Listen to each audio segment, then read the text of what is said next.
economy in the history of our country, the first time, but this is blowing it away. And we haven't seen anything yet. Everyone's been shocked by the numbers, 5.4% GDP.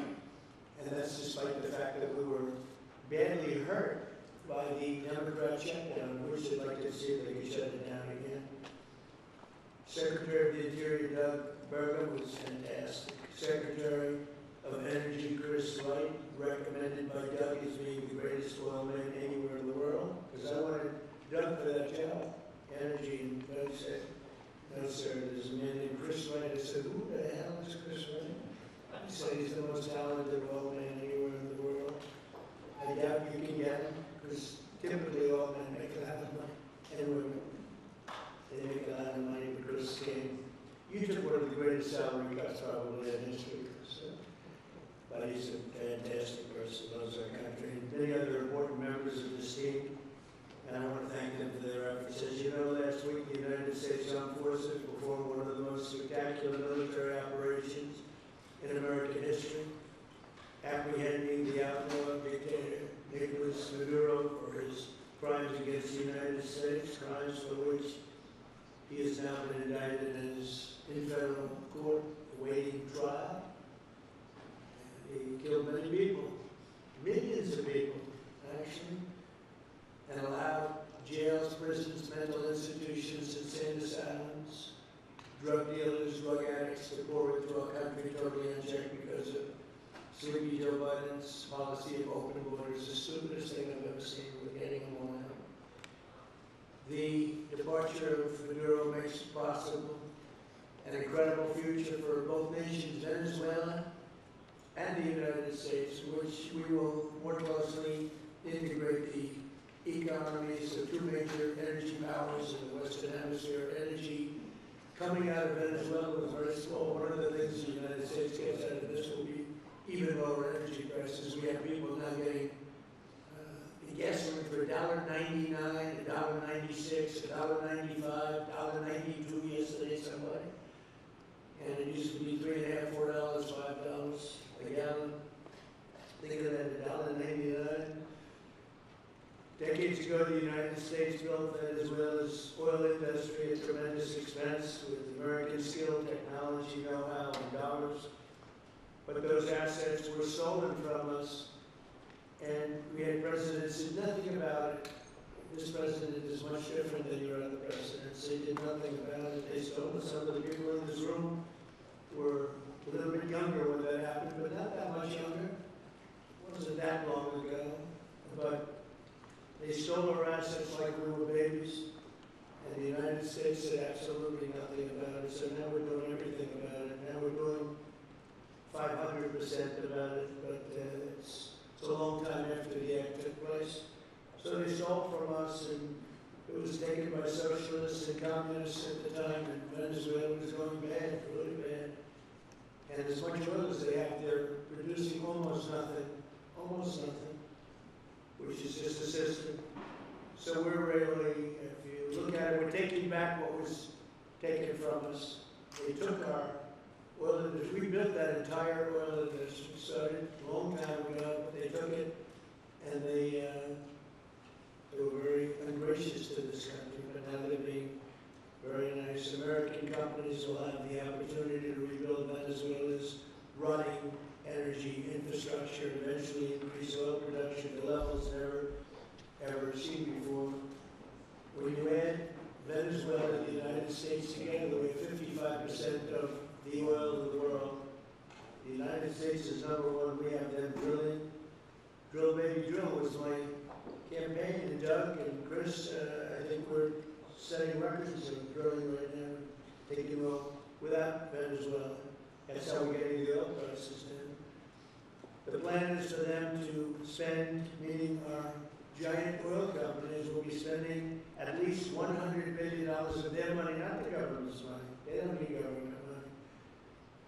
But they need government protection and need government security that when they spend all this money, it's going to be there so they get their money back and make a very nice return. The plan is for them to spend at least $100 million to rebuild the capacity of the infrastructure necessary. Venezuela has also agreed that the United States will immediately begin refining and selling up to 50 million barrels of Venezuelan crude oil, which will continue indefinitely. We're all set to do it. We have the refining capacity. It was actually based very much on the Venezuelan oil, which is a heavy oil, very good oil, great oil. It's fantastic for certain things like asphalt roads. Best there is in the world for asphalt roads. All of the companies here today are going to be treasured partners in bringing the nation of Venezuela back to life, restoring its economy, and generating great wealth for their companies and for their people, and also great wealth for the American people, and tremendous wealth for the companies that are going in. The companies that are going in, and if you don't want to go in, just let me know, because I got 25 people that aren't here today that are willing to take your place.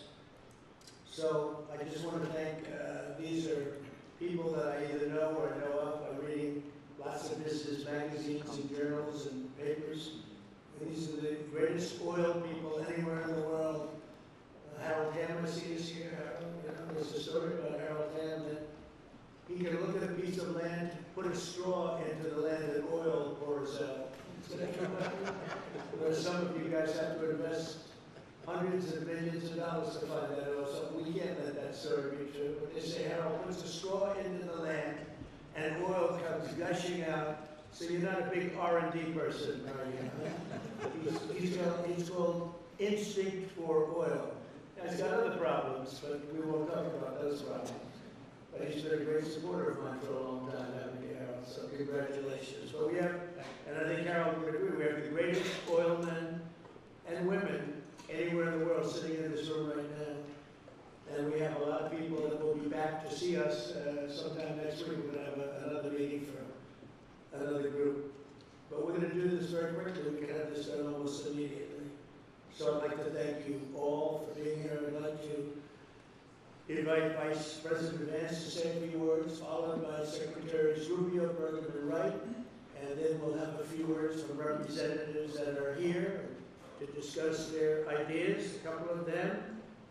We have Chevron, which has been, where's Chevron? Down the end, far right. I think you have a better location. You don't have to for all that. I used to call you and say, what the hell's going on with Venezuela? You stuck it out. I don't know if you made money or not, but you stuck it out. I give you a lot of credit for that. Mark Nelson, thank you very much. Exxon CEO Darren Woods. Darren, thank you very much. How's Exxon doing? Okay. All right, thank you very much. They'll do a lot better now, won't they? Exxon's been amazing. It's been an amazing company. And ConocoPhillips CEO Ryan Lance, thank you very much. So you guys can say something, and then we'll take some questions from the press. And if anybody else would like to speak, we'll have you speak. We have all the time in the world. This is a big subject. This is massive wealth, and more importantly than massive wealth, it leads to lower taxes and a lot of jobs for Americans and for Venezuelans, but for Americans in this case. And I just, again, appreciate you all being here. And I'd like to ask JD to say a few words, please. Thank you, Mr. President, and thanks to everybody for being here. You know, as a Marine Corps veteran for my entire lifetime, presidents, and let's be honest, they were Democrats and Republicans, would send the American military to far-off places. They would get us involved in these endless quagmires. They would lose hundreds or thousands of American lives, and the American people would get nothing out of these misadventures. And now you have an American president who's empowered the American military to stop the flow of drugs into our country and to ensure that we, as opposed to our adversaries, control one of the great energy reserves that exist anywhere in the entire world.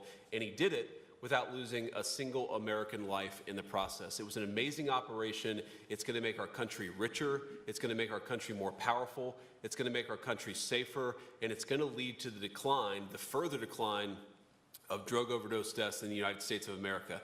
An amazing thing, and I'm happy to be here to talk about how we can make it an even bigger and better operation for the American people. Thank you, sir. Thank you very much. Marco? Thank you, Mr. President. And I think this is a reminder that everything this president does, everything President Trump does, is with the American people in mind. It was not in the national interest or national security of the United States and of our people to have in our own hemisphere a country, not just with vast energy reserves, but controlled by an indicted narco-trafficker who flooded our country with illegal immigration, including gang members, openly cooperated with drug gangs, and by the way, stole the wealth of that country to fund a repressive regime and also benefit adversaries such as Iran. All of that is now changing. As part of this process, the first phase, of course, is the phase we're in now, which is the stabilization phase. We do not want to see destabilization in the country. We're working very cooperatively with the interim authorities there to provide a market for the sale of the wealth of Venezuela in such a way that benefits the people, both of the United States, but also the people of Venezuela. And as a reminder to everyone, the President announced this just 2 days ago, every penny, everything they buy with the money that they're making from the oil now, Mr. President, will be bought from America. And that includes everything from equipment for the oil industry to food to medicine and everything in between.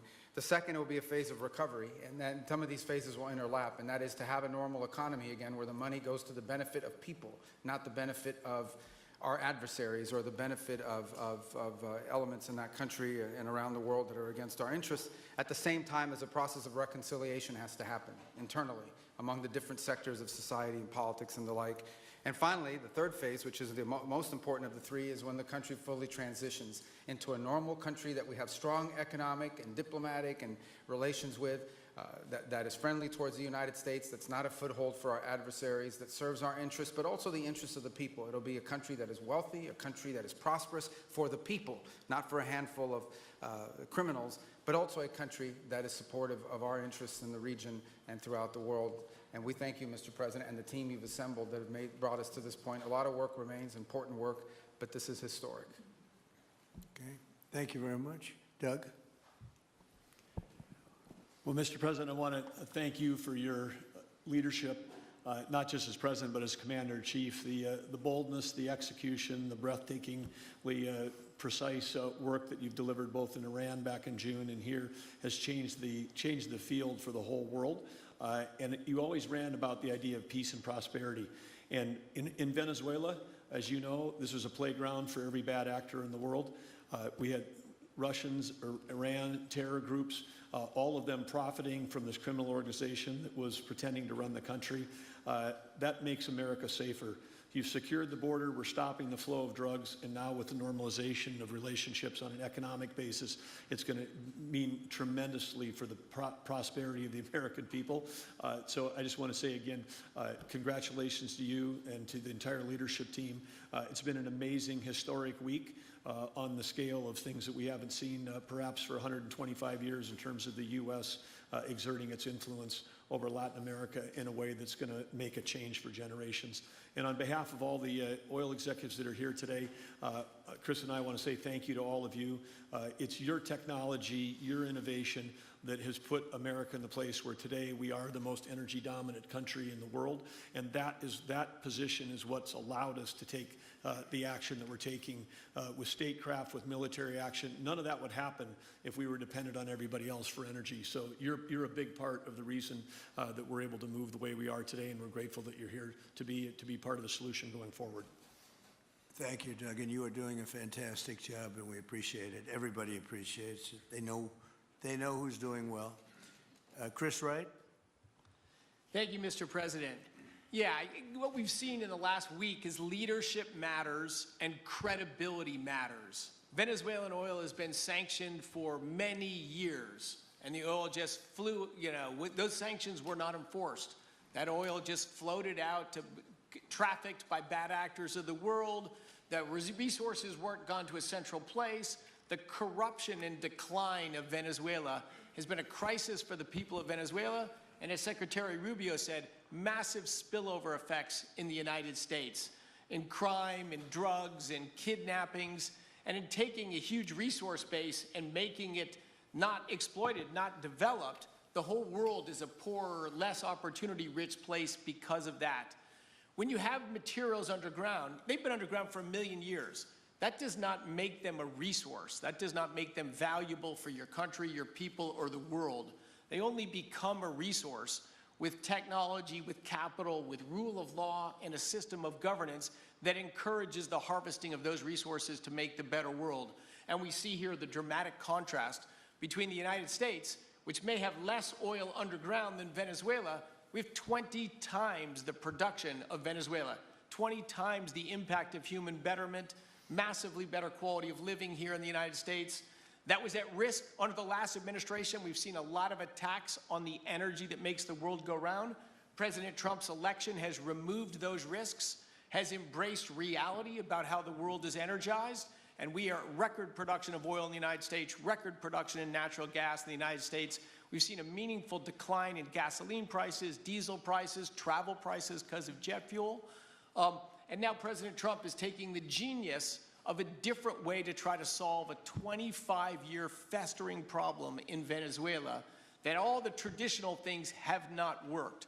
But ordering both a tremendous military operation to remove the heads of a criminal organization masquerading as a government, and then to use the power of our military, not to fire bullets, but to stop the flow of Venezuelan oil to the world, immediately gave us leverage over the interim authorities in Venezuela and has allowed us to be in this position today where the actions of this government can massively improve Venezuela for the better, and the bigger impact is to massively improve the quality of life, affordability, safety, and security of the United States. Very proud to be here. And we'll turn it over to Mark Nelson, who's the vice chairman of Chevron. Chevron has been in Venezuela for over 100 years, continuously. Mike Wirth, the CEO, had a knee replacement recently. He's not here. Mark is a tremendous leader in our industry, and I'll turn it over to him. Thank you, Secretary Wright. Again, I'll send Mike Wirth's regrets. He really wanted to be here, Mr. President. Great guy. On his behalf, I have 3 very quick thank yous and an assurance I'd like to provide you all. The first thank you, Mr. President, is to you. It's thank you for convening this gathering. It's thank you for your leadership, and thank you for continuing to keep American energy domination in the forefront. So thank you for that. Thank you very much. The second thank you actually is to the cabinet. So Secretary Rubio, Secretary Burgum, Secretary Wright, your ability and commitment to continue to engage with the parties around the table to keep the world working is greatly appreciated. So thank you for that. And the final thank you actually would go to our Venezuelan employees of Chevron.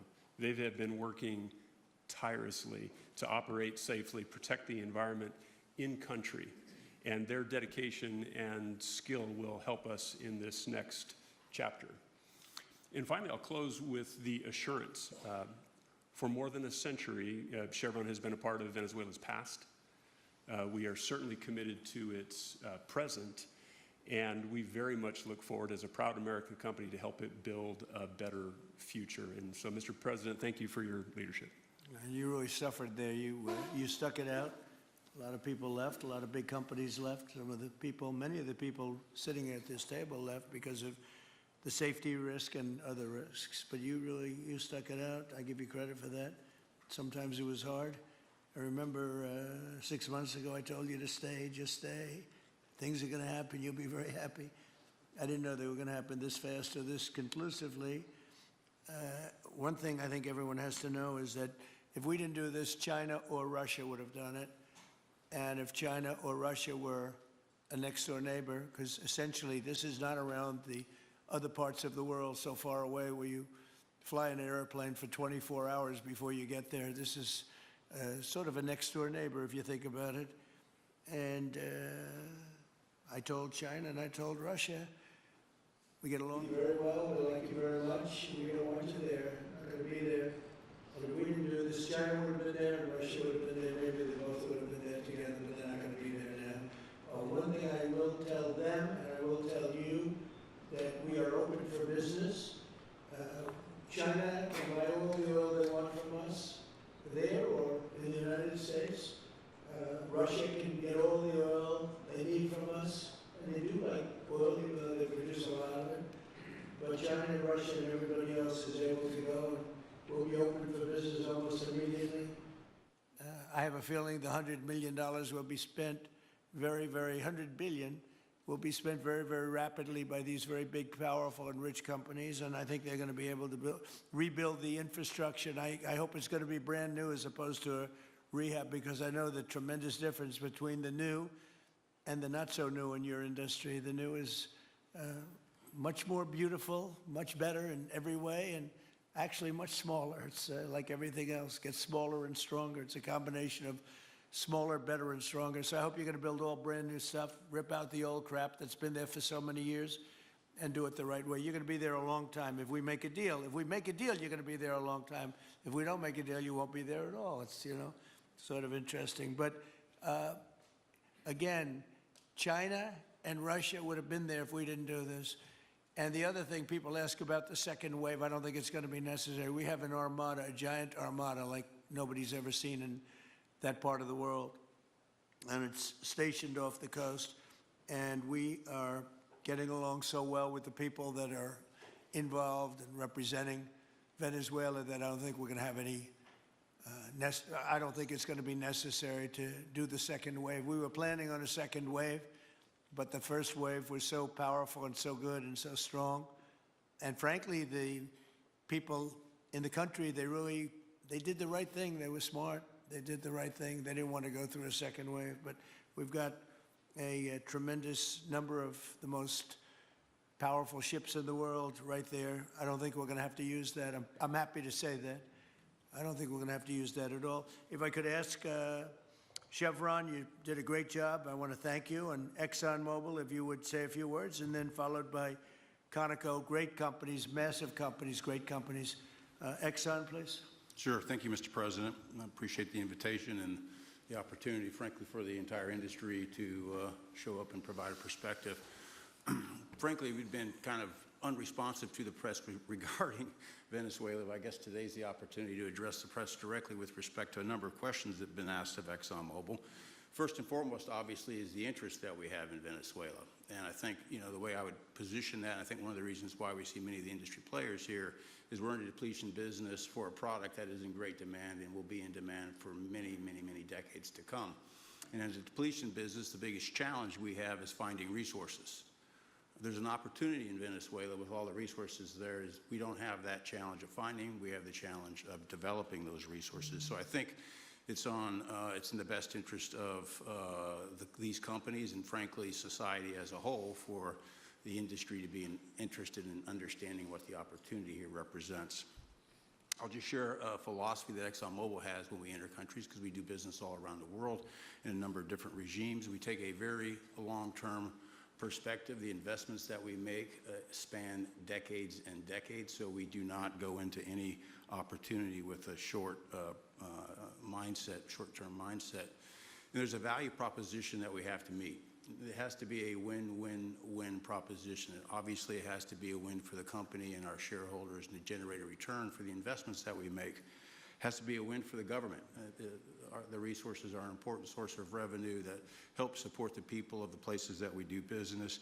And it has to be a win for the people. We have to be wanted there and to be a good neighbor. And those three things ensure a stable, long-term platform for the large investments that we make for the long term. With respect to Venezuela in particular, we have a very long history in Venezuela. In fact, we first got into Venezuela back in the 1940s.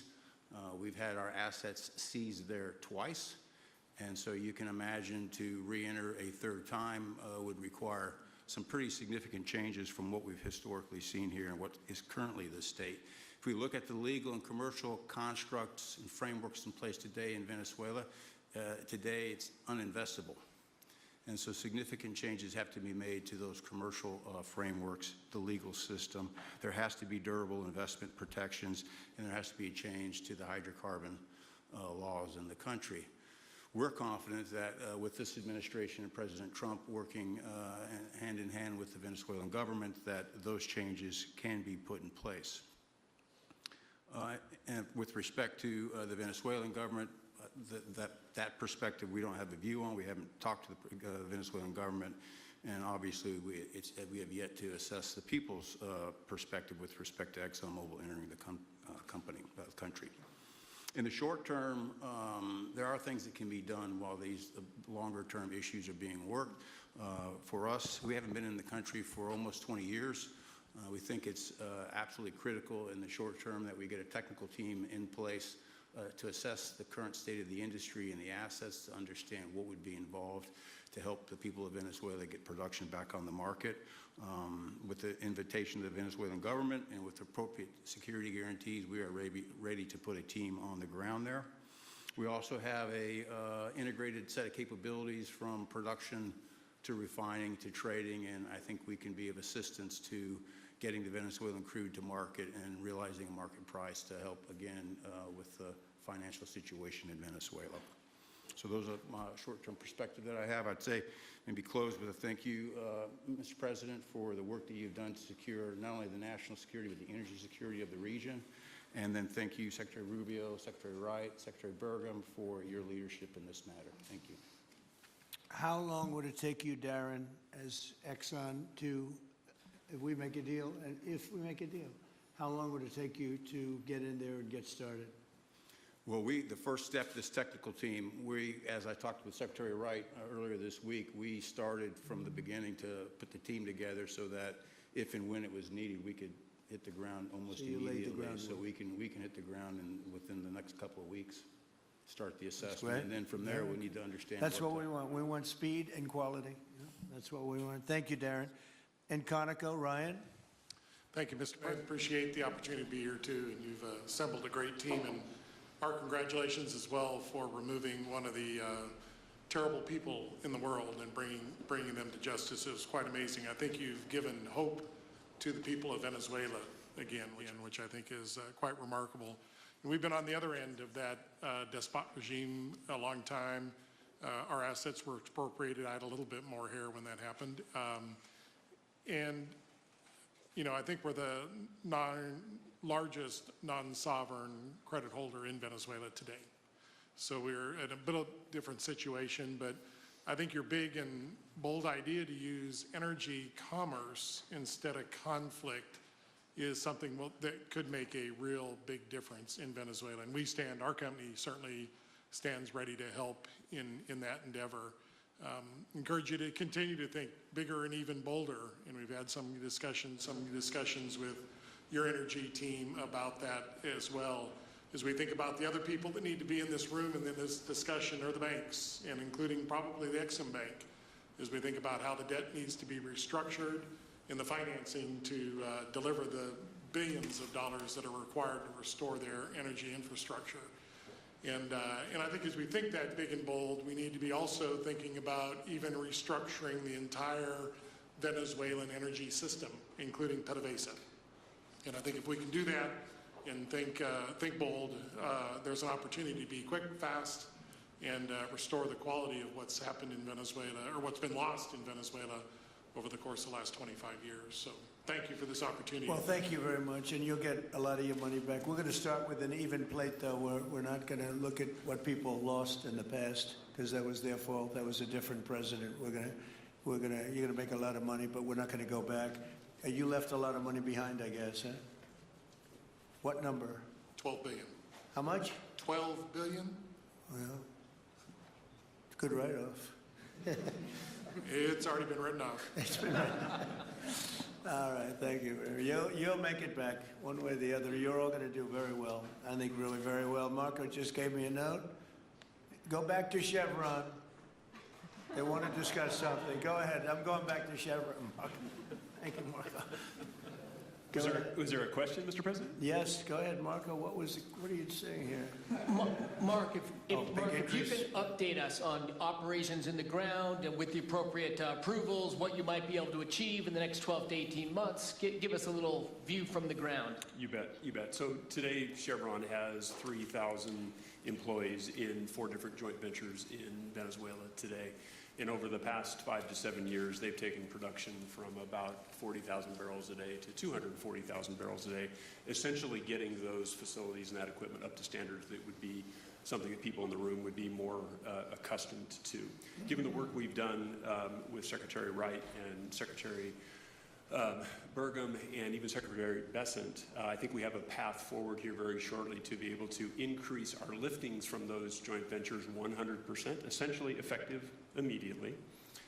We are also able to increase our production within our own disciplined investment schemes by about 50% just in the next 18 to 24 months. And that's just leveraging what's on the ground. So to Secretary Rubio's comments about phase one, this is taking the momentum of improvements we've already made there locally and building on those and creating more momentum for the people of Venezuela.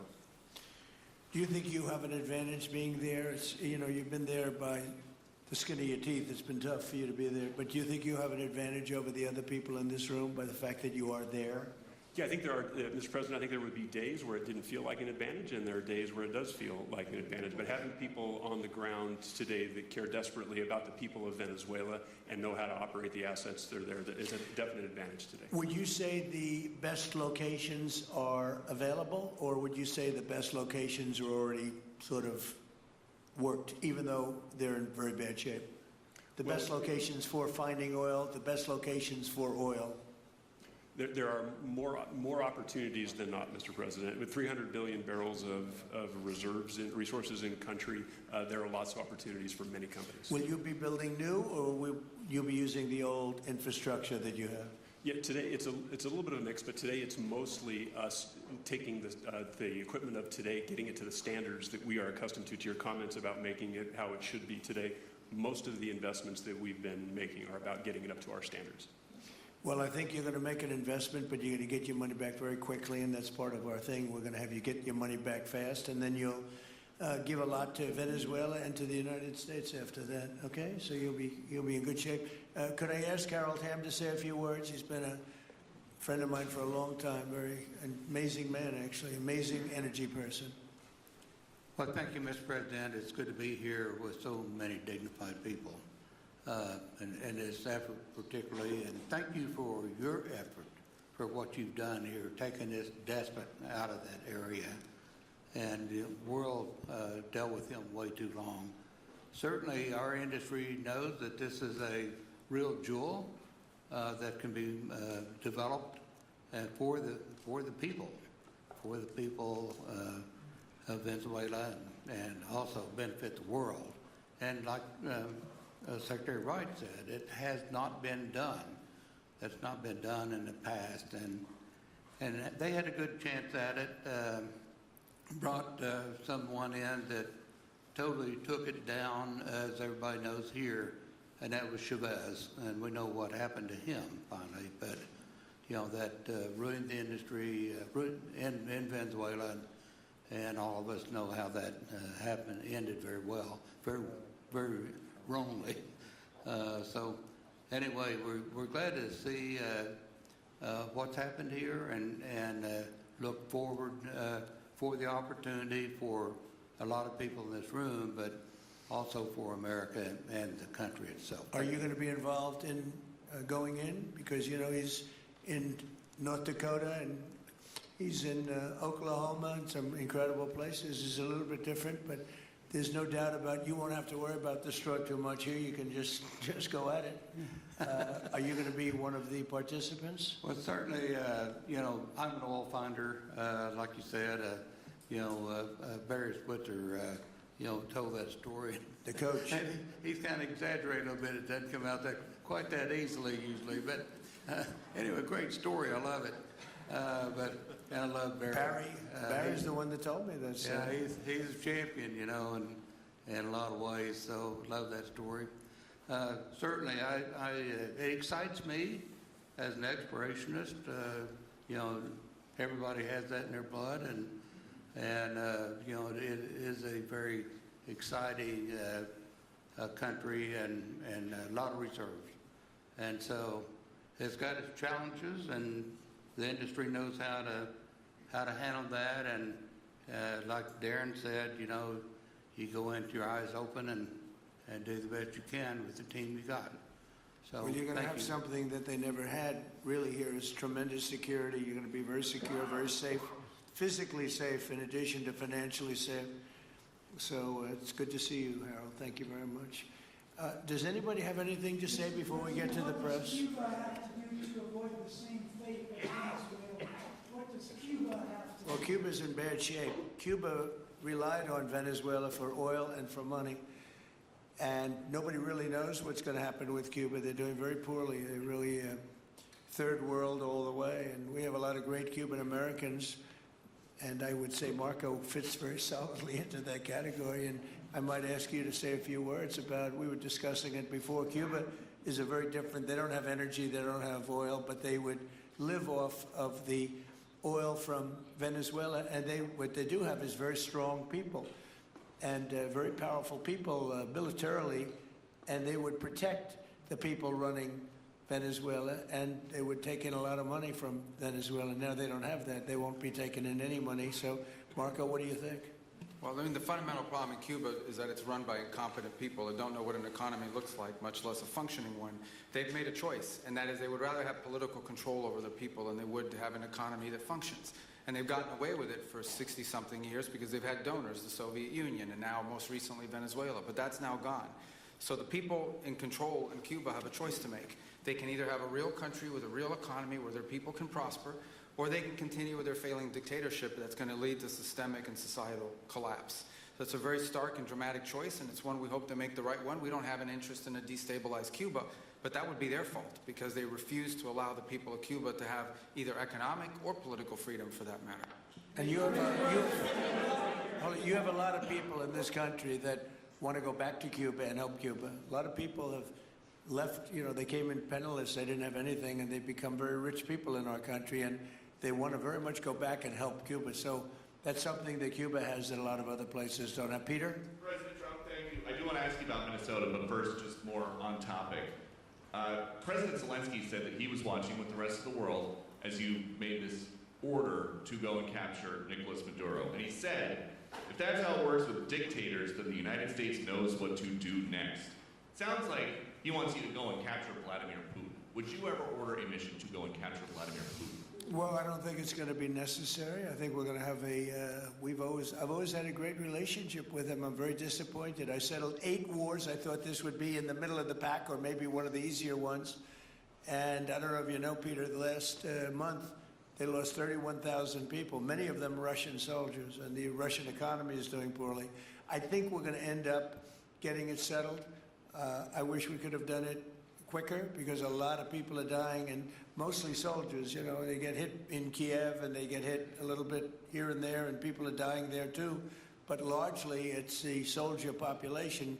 When you have 30,000, 31,000 soldiers dying in a period of a month, 27,000 the month before, 26,000 the month before that, that's bad stuff. So, as you know, President Biden gave $350 billion to Ukraine to fight, and we would never get that back, although I did make a rare earth deal to get it back, so we will be getting it back, but shouldn't have done that. It was a bad thing to do. I will say that right now, because I was able to get NATO to up GDP from 2% to 5%, NATO's got a lot of money, and they're paying for everything. We're not losing any money. We're making a lot of money, I guess, if you think of it, because we're selling them military equipment. They're probably giving it to Ukraine. But we're selling them to NATO military equipment. We're getting full price and all of that. But that's not a big deal to me. What is a big deal is stopping a war where 30,000 people are being killed every single month. And on Minnesota, the vice president yesterday suggested that Renee Good, who was killed by this ICE officer, was part of a broad left-wing network. What has your team told you about this broad left-wing network? Who is in charge of it? Who's part of it? What's it called? Well, I haven't seen the vice president's statement, but he's generally very accurate. I hate to say it. Look, I watched that yesterday, and there are a lot of different forms to it. But there was a woman screaming, shame, shame, shame, shame. She was a agitator, probably a paid agitator, but in my opinion, she was an agitator, a very high-level agitator, so professional. She wouldn't stop screaming. I said, this isn't a normal situation. This is a professional troublemaker, because you heard it and I had it. Now, I will say this, the news sort of turned her down, turned her off, because you're trying to watch. She was so loud and so crazy and just not normal. When somebody sees something like that, they don't go screaming and the same words. So I guess you could say professional, but I didn't think she did a very good job. You have agitators, and we will always be protecting ICE, and we're always going to be protecting our Border Patrol and our law enforcement. Yeah. Thank you, Mr. President. Mr. President, in your conversations with these oil executives today, did you provide any security guarantees so that they can do their work safely in Venezuela? Yeah. And separately, Mr. President, they will have those guarantees, yes. And separately, Mr. President, I'm curious in terms of the future of Venezuela. Do you see Venezuela now led by Delcy Rodriguez as an ally of the U.S.? Is that the way that you view that country right now? They seem to be an ally, and I think it'll continue to be an ally, and we don't want to have Russia there. We don't want to have China there. And by the way, we don't want Russia or China going to Greenland, which if we don't take Greenland, you're going to have Russia or China as your next door neighbor. That's not going to happen.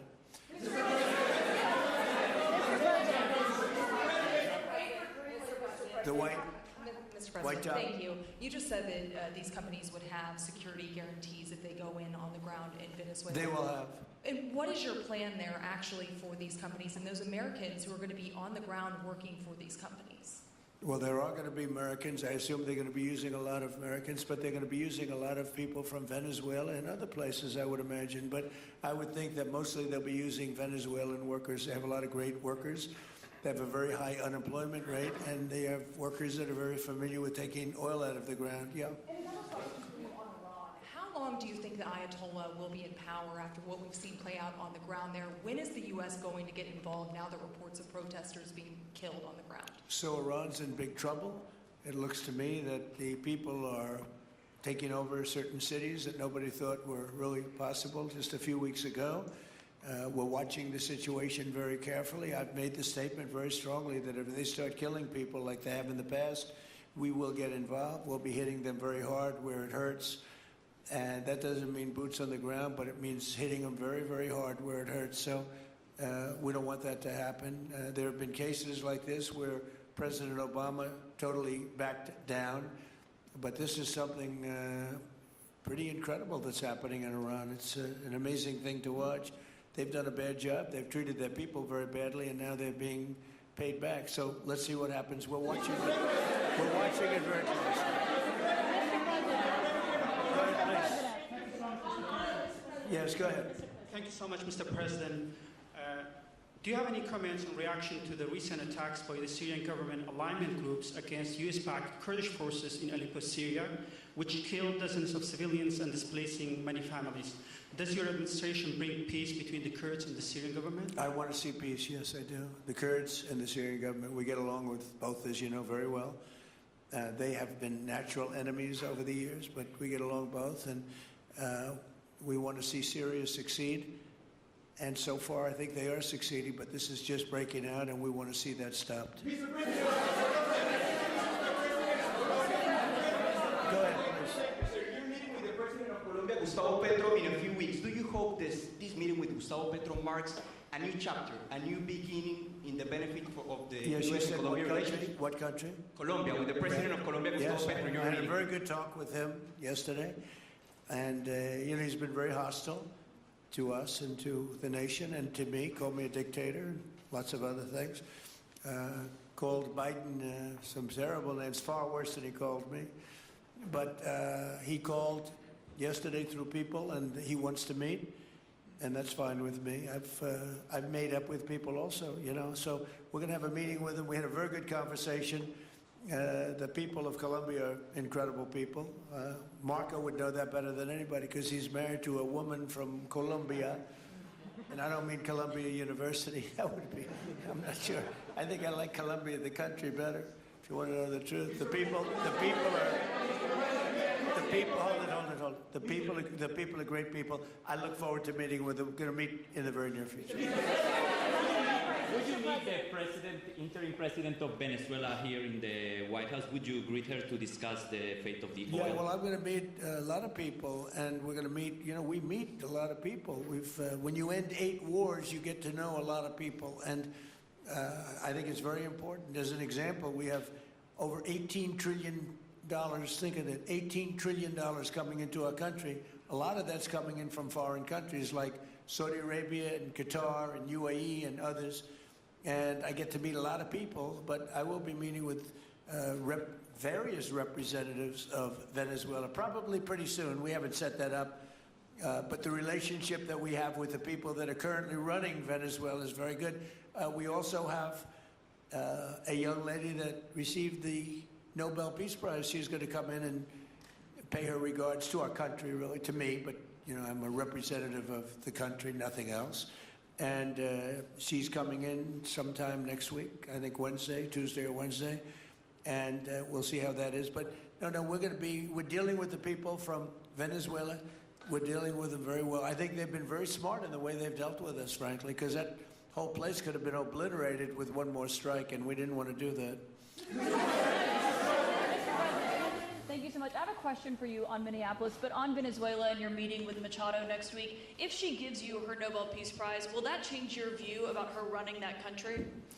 Well, I have to speak to her. I mean, I'm going to have to speak to her. She might be involved in some aspect of it. I will have to speak to her. I think it's very nice that she wants to come in, and that's what I understand the reason is, because Norway is very embarrassed by what took place. I mean, they're getting decimated. Look, whether people like Trump or don't like Trump, I settled 8 wars, big ones, some going on for 36 years, 32 years, 31 years, 28 years, 25 years, some just getting ready to start, like India and Pakistan, where already 8 jets were shot out of the air, and I got it done in rapid order without nuclear weapons. I can't think of anybody in history that should get the Nobel Prize more than me, and I don't want to be bragging, but nobody else settled wars. Obama got the Nobel Prize. He had no idea why. He still has no idea. He walks around and he says, I got the Nobel Prize. Why did he get a Nobel Prize? He got it almost immediately upon attaining office, and he didn't do anything, and he was a bad president. So, I mean, you should get the Nobel Prize for every war you stopped. These were major wars. These were wars that nobody thought could be stopped. President Putin called me and he said about 2 of the wars that he's been trying to stop them for 10 years. He wasn't able to do it. He couldn't believe it. So in theory, you should get the Nobel Prize for every war you stopped. Every one of them was major. But I don't care about that. What I care about is saving lives. I've saved tens of millions of lives. You know, the Prime Minister of Pakistan came here and he made a very public statement. He said that President Trump saved minimum 10 million lives having to do with Pakistan and India, and that was going to be raging. So, you know, but I'm honored that she's coming here. I look forward to meeting her, yes. Go ahead. On Minneapolis, Mr. President, I have a follow-up for you. The state officials there have said that the FBI is not sharing evidence with them. Typically, they would conduct a joint investigation, as you know. Do you believe that the FBI should be sharing evidence with state officials in Minnesota? Well, normally I would, but they're crooked officials. I mean, Minneapolis and Minnesota, what a beautiful place, but it's being destroyed. It's got an incompetent governor, fool. I mean, he's a stupid person. And it looks like the number could be $19 billion stolen from a lot of people, but largely people from Somalia. They buy their vote. They vote in a group. They buy their vote. They sell more Mercedes-Benzes in that area than almost... Can you imagine you come over with no money and then shortly thereafter you're driving a Mercedes-Benz? The whole thing is ridiculous. So they're very corrupt people.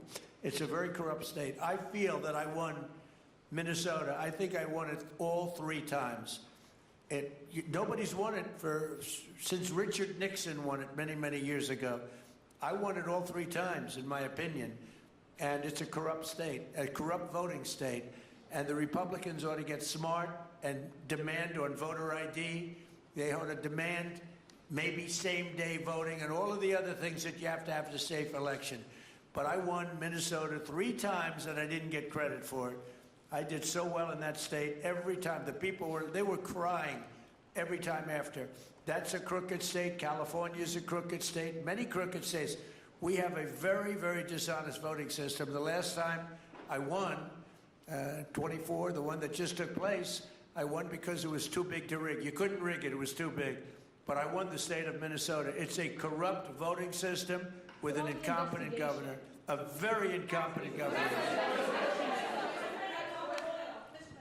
And by the way, he's a very corrupt governor, too. Go ahead. I have a question on Iran, but first, very quickly on Venezuela. How do you provide total security guarantees to these companies without putting U.S. boots on the ground? Well, we're going to work with the Venezuelan leaders and people, and we're going to have a very safe group, and they're going to also bring over some security with them. You know, these are not babies. These are people that drill oil in some pretty rough places.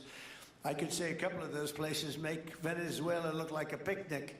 These people around the table, these are tough people. They go into areas that you wouldn't want to go.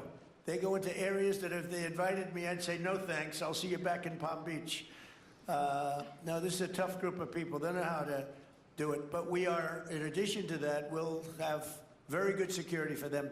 We're going to make sure there's very, very good security. And I think the people of Venezuela are going to give you very good security.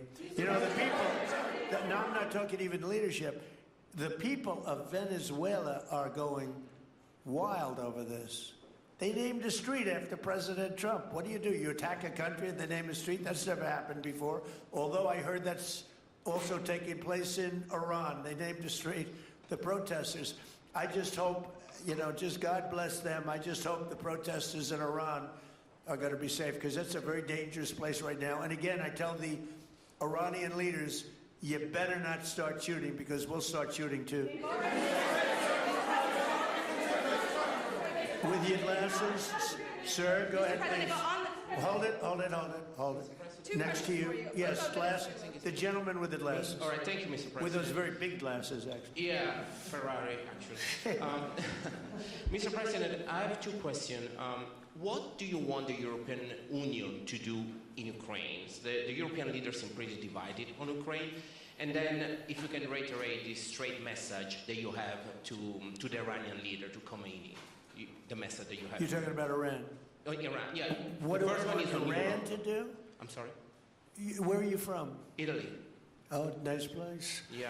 Okay. The first question So is what on are you Europe. asking about Iran for? Well, if you can answer about Europe and what you think the Europeans should do on Ukraine, and then a message. Well, look, Europe has been doing so much for Ukraine, but it hasn't been enough. And obviously that I would say that President Putin is not afraid of Europe. He's afraid of the United States of America, as led by me. There's no fear of Europe. You know, Europe's fallen behind, and Europe, and JD said it very strongly, I don't know, he took a lot of heat, but I didn't give him any heat. Europe is a different place. Europe is changing. Europe has got to get its act together. I love Europe. I guess I came from Europe, essentially. My roots are in Europe, but Europe is a different place. They have to get their act together. Now they've said they have a great NATO leader, and they've gone up to 5% from 2% GDP. That's a big step. But they have to be very careful with their immigration policy, and they have to be very, because, you know, I will just say, to be nice, that there are certain places in Europe that are very important that are no longer recognizable. I'm being very nice. I'm being very diplomatic when I say that. They are not recognizable. And they have to be careful on energy, because they're putting windmills all over the place and losing a fortune. They're destroying their country. They're just destroying the beautiful landscapes, the beautiful everything. They're doing, and by the way, in case you people don't know, I'm not much of a windmill person. I can proudly say, Doug, that we have not approved one windmill since I've been in office, and we're going to keep it that way. My goal is to not let any windmill be built. They're losers. They lose money. They destroy your landscape. They kill your birds. They're all made in China. And all you have to do is, you know, just about all of the windmills are made in China, the structures. All you have to do is say to China, how many windmill areas do you have in China? So far, they're not able to find any. They use coal, and they use oil and gas, and some nuclear, not much. But they don't have windmills. They make them and sell them to suckers like Europe and suckers like the United States before. They are the worst form of energy, the most expensive form of energy, and in 8 years, they're rotted out anyway. Go take a look at Palm Springs, California, and take a look at what that looks like. It looks like a junkyard of steel. So we don't approve, and I've told my people, we will not approve windmills. Maybe we get forced to do something because some stupid person in the Biden administration agreed to do something years ago. We will not approve any windmills in this country. Venezuela, is it ultimately more important to you to establish stability there or democracy there? Well, you're talking about maybe the same thing. I mean, you're talking about stability or democracy. I don't know. To me, it's almost the same thing. We want stability, but we do want democracy. Ultimately, it'll be democracy. Peter? I do have a policy question, President Trump, but I'm having a hard time seeing here. I see the American flag lapel pin. What is the other lapel pin on your Somebody jacket? gave me this. You know what that is? That's called a happy Trump. And consider the fact that I'm never happy. I'm never satisfied.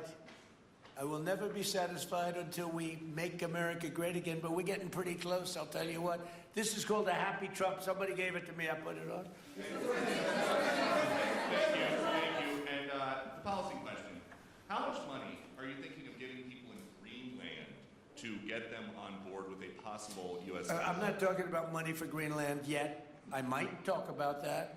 But right now, we are going to do something on Greenland, whether they like it or not, because if we don't do it, Russia or China will take over Greenland, and we're not going to have Russia or China as a neighbor.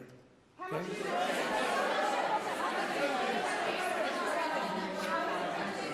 I would like to make a deal, you know, the easy way, but if we don't do it the easy way, we're going to do it the hard way.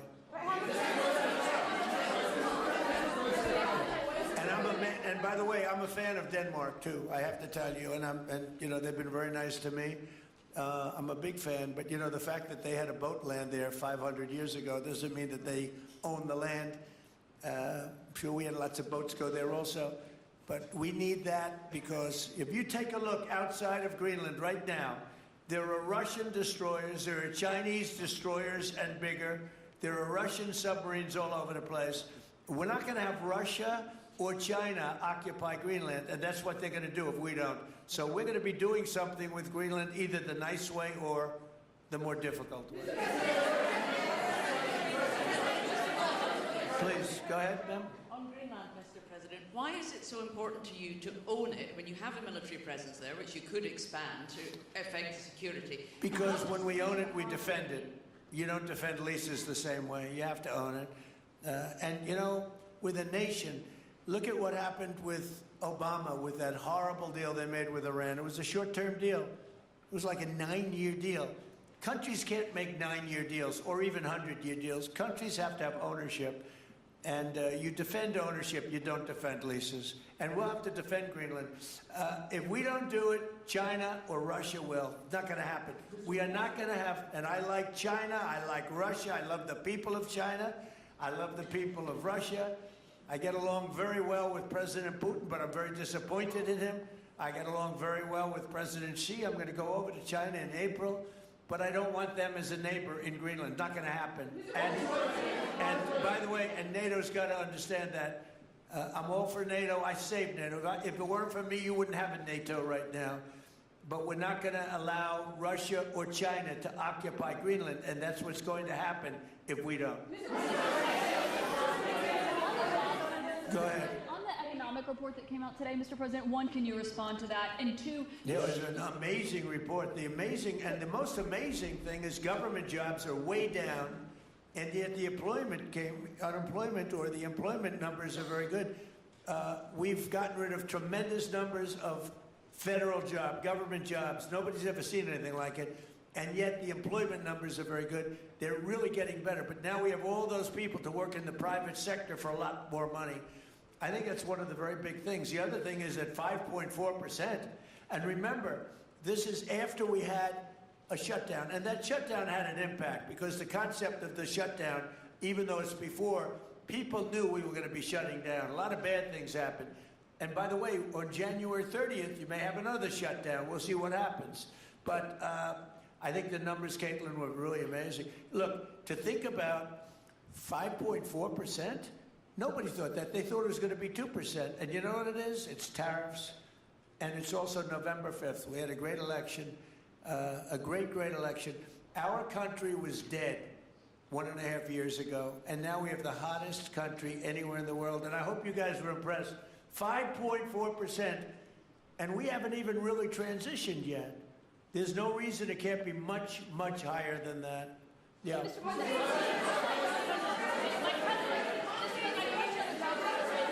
first off, can you respond to the manufacturing? Let's number? give CNN a chance. You know, they've been fighting so hard to get back into the mainstream. Mr. President, you posted some numbers actually on Truth Social last night. People saying you posted the job data early when you're not supposed to obviously share it till the next morning. Did you do that on purpose? No, I don't know. If they posted them, I said post them whenever you get a chance. I don't know. They gave me some numbers. When people give me things, I post them. But the numbers are amazing. Yeah. How does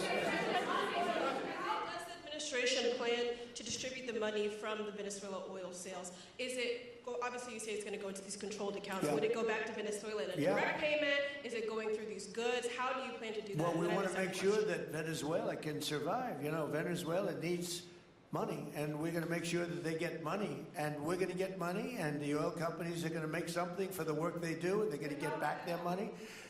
We're devising a formula, but it won't be so much of a formula. It's going to be what they need. We're going to take care of what they need. There'll be plenty left over. We're going to have a lot of money left over.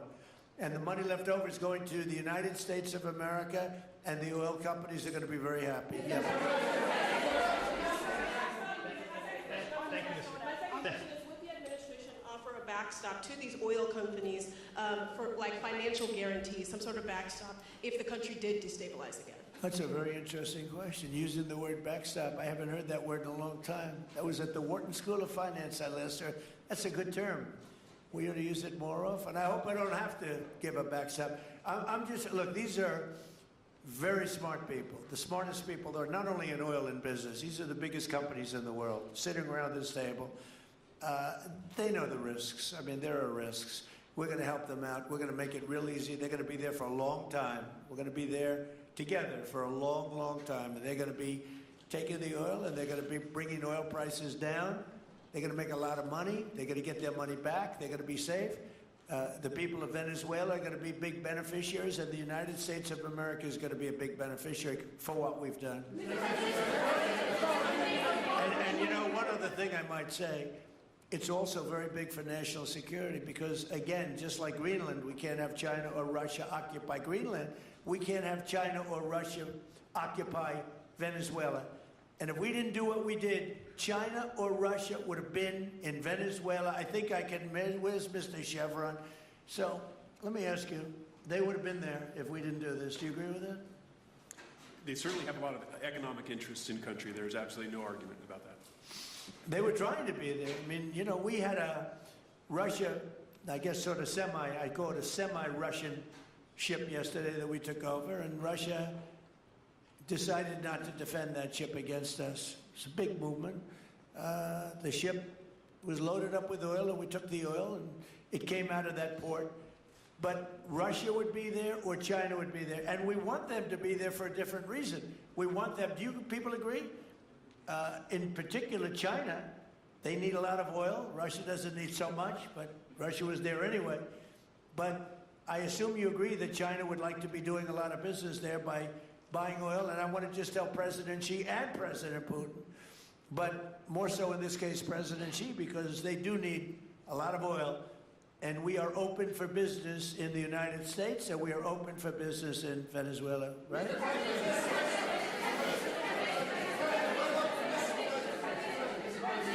Go ahead, sure. You know, I could take questions from these people all day long. You know, they're sitting here, and generally they're very rich, very powerful, but nobody gives a damn about them. It's a sad thing. You have all that money, all that power, and look at all these crazy questions. We could do this all day long and they wouldn't be satisfied. So we'll take a few more, though. Let me ask you more importantly, do you have any questions from the biggest? Hold it. Do you have any questions for the biggest people on earth, the biggest business people, the biggest companies anywhere on earth? Do you have any questions for these people? No, do you have a question for them? Yes, but have Go you ahead, heard go from ahead, ask any of them. the companies in the room that they are committed to rebuilding The oil infrastructure in Venezuela, and for the executives in the room, what do you need from the administration in order to invest? That's a good question. Do you want to go and answer that question? Yeah. Exxon, small company.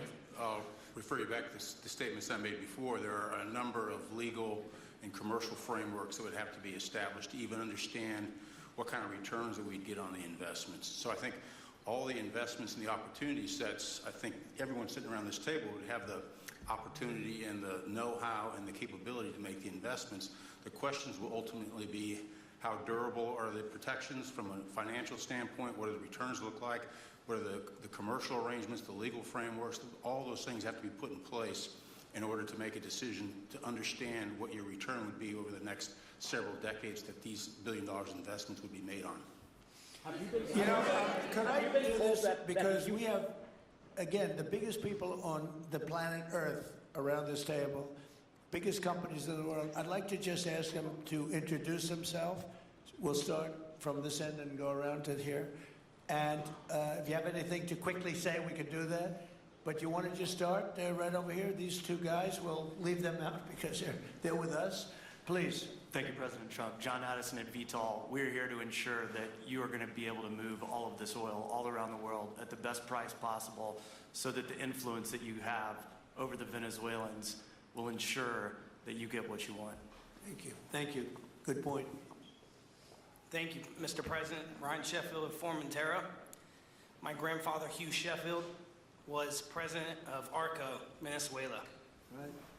Thank you for what you did. Do you like what we're doing?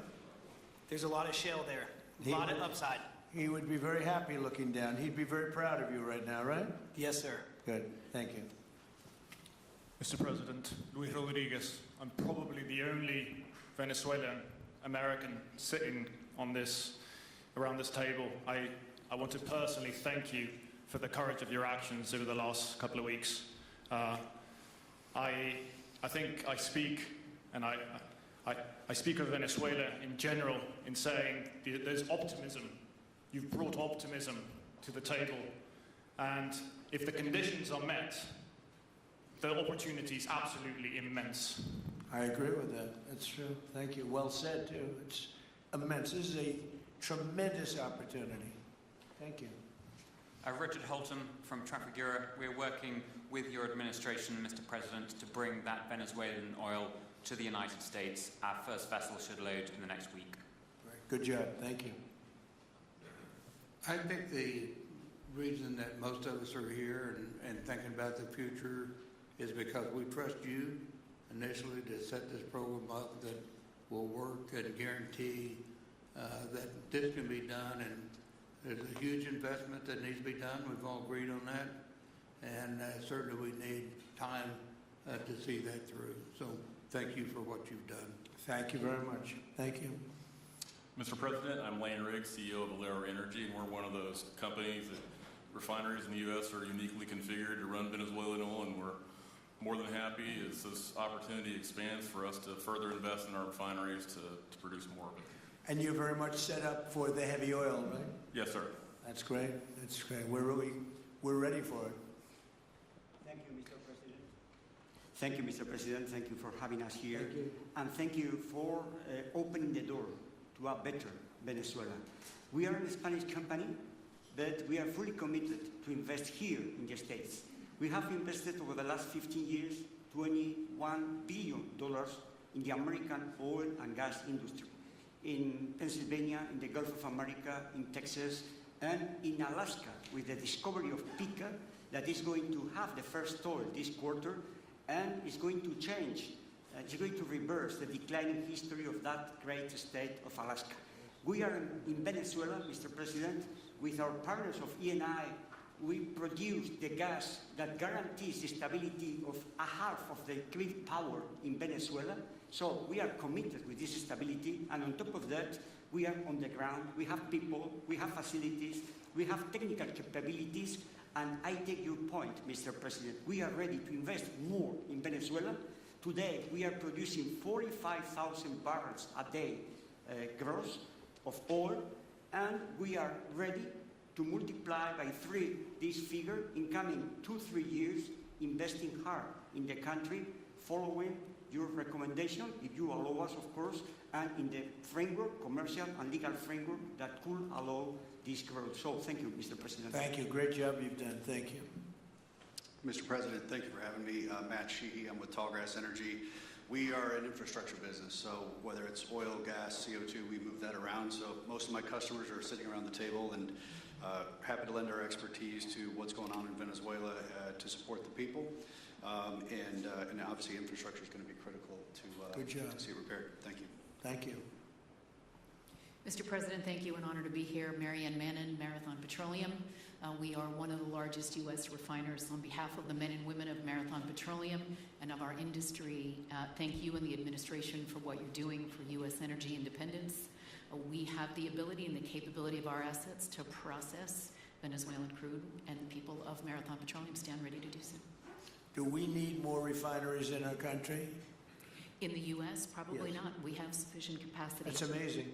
A lot of it was approved during my first term. We were getting you approvals that nobody could have gotten in Louisiana and other places, and they got built. Before that, it was a disaster. We didn't have the refineries. Now we do because of the first term. Please. Darren Woods, ExxonMobil. Okay, we'll go over here. Thank you, Mr. President. Jeff Hildebrand, founder and chairman of Hillcorp Energy, one of the largest private energy companies in America. Who's bigger, you or Harold? We're close. Huh? We're close. Harold. Absolutely, Mr. Hand. But thank you for your great, tremendous leadership in protecting the interests in the Western Hemisphere. The message that you have sent to China and our enemies to stay out of our backyard is absolutely fantastic. So thank you. Thank you very much. And finally, Hillcorp is fully committed and ready to go to rebuilding the infrastructure in Venezuela. You'll go there? You'll be going? Yes. Good.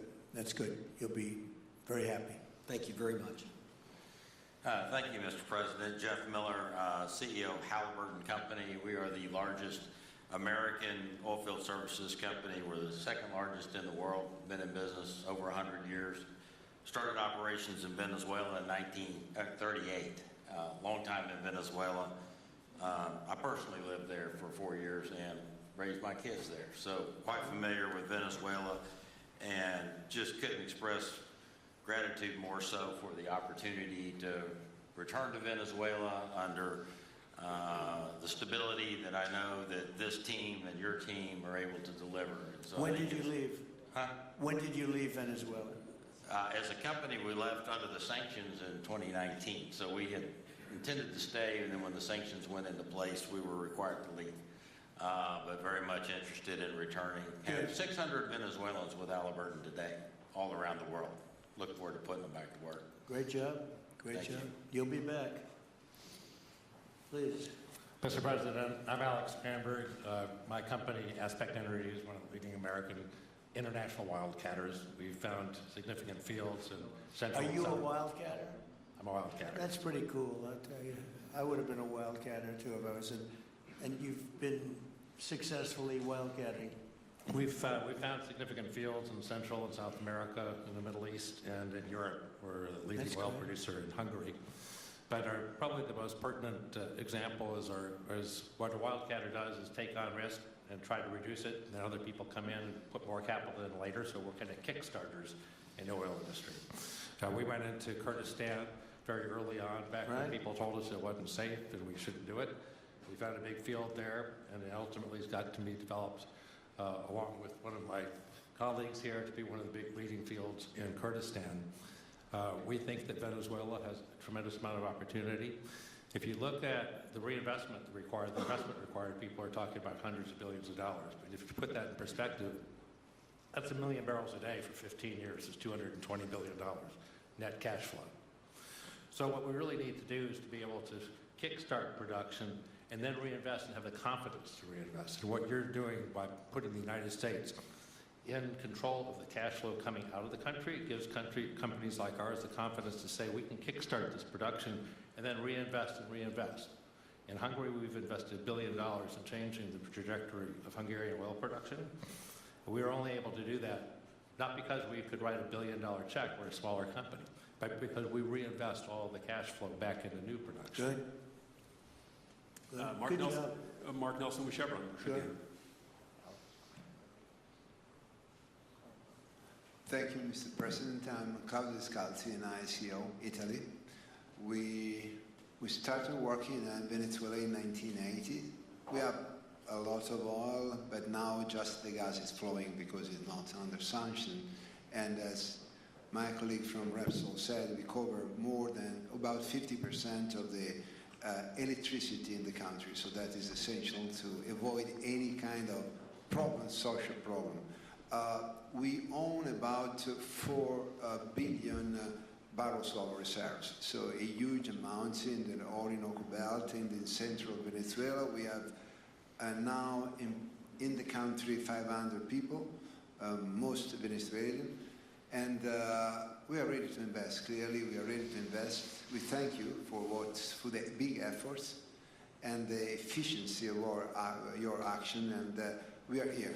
And we are here to work together with the U.S. We are also a big investor in the U.S. So we thank you again, and we are there. And we are also ready to join with American companies in our assets to develop and go faster with good investors and good know-how from the U.S. company. Yeah. Thank you. You've done a great job. Thank you very much. Mr. President Ross Perot, good to see you again. I'm chairman of Hillwood and HKN Energy, been in the energy business 45 years, and we have been working with your team quite a bit. We have been in Kurdistan now for 19 years, along with Alex, and built a very good business. But now with your team, we're looking in Syria, we're now in Libya, and so we are very excited to look at Venezuela with you and your group, and look forward to continuing to build this great industry. Thank you very much. Thank you. Mr. President, thank you for having us here today. Wael Salwan from Shell. Of course, we have a huge presence here in the U.S., in the Gulf, as well as in Pennsylvania with a petrochemical facility, which I think we had the opportunity to host you at, as well as being one of the largest LNG off-takers of American LNG. We have been in Venezuela for a very long time. We actually drilled in 1914 the first well that discovered oil in Venezuela, and on the back of which the entire energy industry was established in Venezuela. When we left in the 1970s because of nationalization, we had 1 million barrels per day of production. But we have kept boots on the ground in Venezuela all this time, and we now have a few $1 billion worth of opportunities to invest in, subject to OFAC approval. So we are ready to go and looking forward to the investments in support of the Venezuelan people. That's great. Thank you very much. Thank you, Mr. President. Ben Marshall, the America's CEO for Vitol.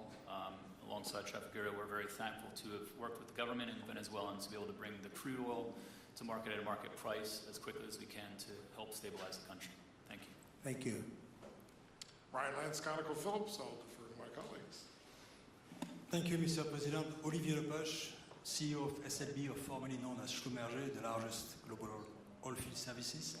We have been in Venezuela since 1930, and we still operate. We operate today on the ground with, in support of Chevron. We have ability to scale. We have 1,100 Venezuelans in the company, 2,000 additional that are calling us to go back to country and to go back to work. We're able to mobilize in the last 18 months 2 rigs and deliver 50 wells with success. So we are here. We have knowledge of the subsurface like nobody else has. We have boots on the ground, capacity on the ground, $700 million of equipment value on the ground in Venezuela, ready to mobilize for all of our partners, customers. So we are ready to scale fast, and we really want to thank the administration, Secretary Wright, Secretary Bergen, for the effort they are supporting and giving us to be successful on behalf of the Venezuelan oil and gas industry. Thank you very much. Thank you very much. Well, check this out. They say the very best for last. And I don't have that sexy accent like this guy next to me here. Mr. President, my name's Bill Armstrong of Armstrong Oil and Gas. I'm a private independent guy. And in real estate, you were a wildcatter. So wear that motto proudly. But like you, I was my own guy. I don't have shareholders. I don't have private equity partners, but I've been drilling all over the place. In fact, I had the largest discovery in Alaska, biggest discovery in 50 years in our country. I now control 8 million acres adjacent to Venezuela, so I'm already heavily invested in the area. We share a 150-mile border with Venezuela in the countries of Aruba and Curacao, and we are ready to go to Venezuela. It is, in real estate terms, it is prime real estate, and it's kind of like West Palm about 50 years ago. Yeah. Very right.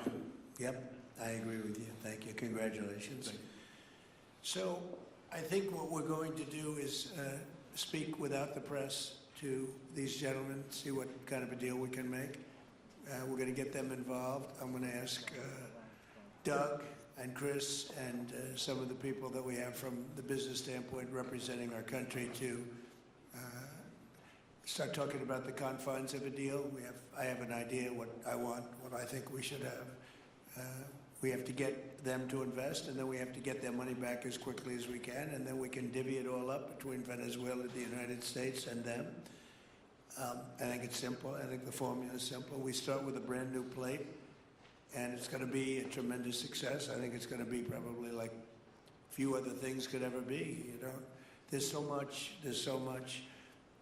Venezuela's been really taken advantage of by a lot of people because they drill very little. I mean, as much as you hear they have, they drill very, very little, very small percentage. But now that'll change, and it'll change very rapidly because these are the biggest people, and it'll change very rapidly. So if you don't mind, I'll ask the press to leave, and we will see what kind of a deal we're going to make with these geniuses, and I think you're going to come out very good. Thank you all very much. Thank you. Thank you. Thank you, everybody. Thank you. Thank you. You can take that. We'll come back for the cables.